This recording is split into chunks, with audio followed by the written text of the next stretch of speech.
तोड़फोड़ से जो तोड़फोड़ हुआ है, जो अतिक्रमण के नाम पर, इससे हमारे जो इस क्षेत्र में जितने लोग भी जो रह रहे थे, वो सभी लमसम गरीब परिवार से आते हैं और गांव से आने वाले लोग हैं, जिनका यहाँ पर इससे पहले कोई मकान नहीं था, ना कोई जमीन है।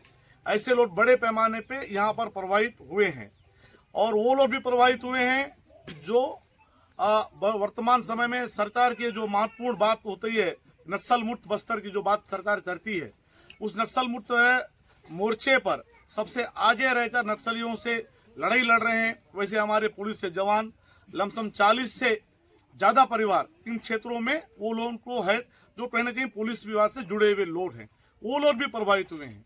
और वो लोग भी प्रभावित हुए हैं इस पूरे कार्रवाई में जो लोग जिनको नक्सलियों ने जिनके घरों को लूटा, नक्सलियों ने उनके घरों को तोड़फोड़ किया, उनका जमीन लूटा, पूरी तरह से उनका घर बार छीना।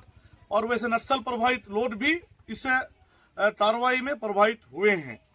4 साल 5 साल 3 साल 2023 से टैक्स पटा रही है। अगर टैक्स पटा रही है तो अवैध कैसे हुआ? अगर वो अवैध था तो उतना दिन तक कार्रवाई उनके ऊपर क्यों नहीं हुआ? क्यों मतलब क्यों नहीं हुआ? होना था। उसी समय फिर आप पैसा क्यों लिए इनसे? आप इनसे पैसे क्यों ले रहे हैं? 4 साल 5 साल लगातार आप कितना रुपए महीना ले रहे हैं? सालाना 660 360 660 ये पैसा आप ले रहे हैं। अगर वो अवैध है तो आप पैसा क्यों ले रहे हैं? टैक्स क्यों ले रहे हैं? तो समाज कार्रवाई उसी समय क्यों नहीं की है आप? तो ये कोई रातों रात आ गया नहीं, बस लगातार यहाँ पे रह रहे थे, नजर पड़े जब मालूम था, जबरन इन्हें तोड़ने का जो काम किया है ये गलत है। इससे भी हम वो करते हैं। और हमारे बीच में जो प्रभावित हैं वो लोग भी आपसे कुछ लोग बात करना चाहते हैं, अपना बात बताना चाहते हैं। बताओ। सभी लोगों की जो परिस्थिति है वो अलग अलग है और लगभग यहाँ पे अलग अलग वर्षों से रह रहे हैं। कोई 7 साल, कोई 8 साल से, कोई 4 साल 5 साल से रह रहे हैं। और यहाँ पर लगभग जितने घरों को तोड़ा गया है, जो 100 से जो प्लस है, उसमें लगभग 40 प्लस जो है हमारे डीआरजी और जो पुलिस में जुड़े हुए लोगों का मकान है।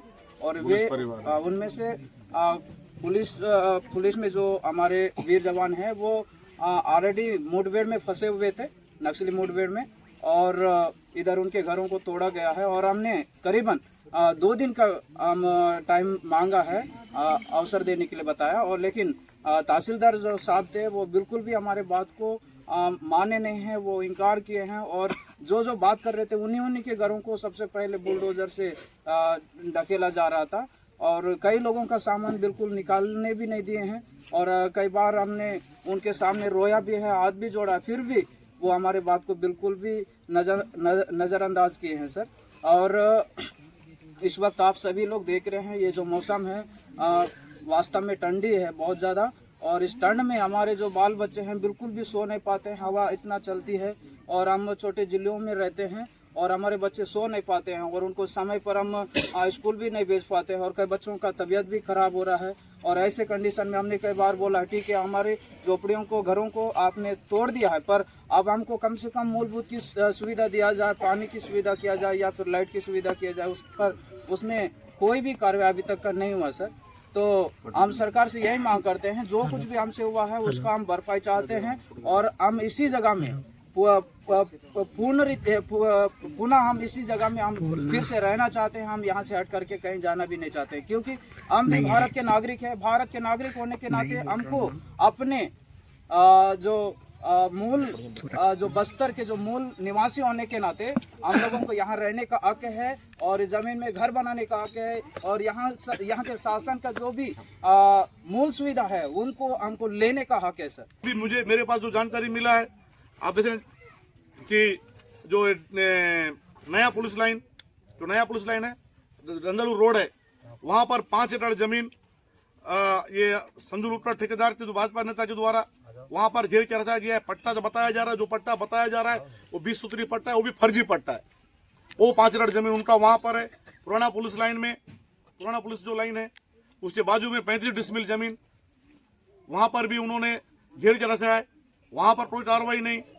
ये जो बीजापुर 20 शहर में बीजापुर में जो ट्रैफिक पुलिस थाना है ना, ट्रैफिक पुलिस थाना तहसील जाते हैं, उसके ट्रैफिक पुलिस थाना के पीछे में वहाँ पर अपने बेटे के नाम से 5 डिसमिल जमीन वहाँ पर वो मतलब वो रखा है, घेर कर रखा है। उस पर कोई कार्रवाई नहीं। जैतालूर जो पेट्रोल पंप है, जैतालूर पेट्रोल पंप जो लास्ट वाला है, पेट्रोल पंप के बाजू में मैं उस दिन भी बताया था, बड़ा सा बाउंड्री बना के रखे हैं जो 30 डिसमिल से 28-30 डिसमिल से ऊपर है। वहां जो वो बुलडोजर क्यों नहीं जा रहा है, वहां तहसीलदार क्यों नहीं पहुंच रहा है, वहां एसडीएम क्यों नहीं पहुंच रहा है, उससे ऊपर कार्रवाई क्यों नहीं हो रहा है। और इसी साथ में ऐसे सभी बहुत से ऐसे लोग हैं, उनके ऊपर भी कार्रवाई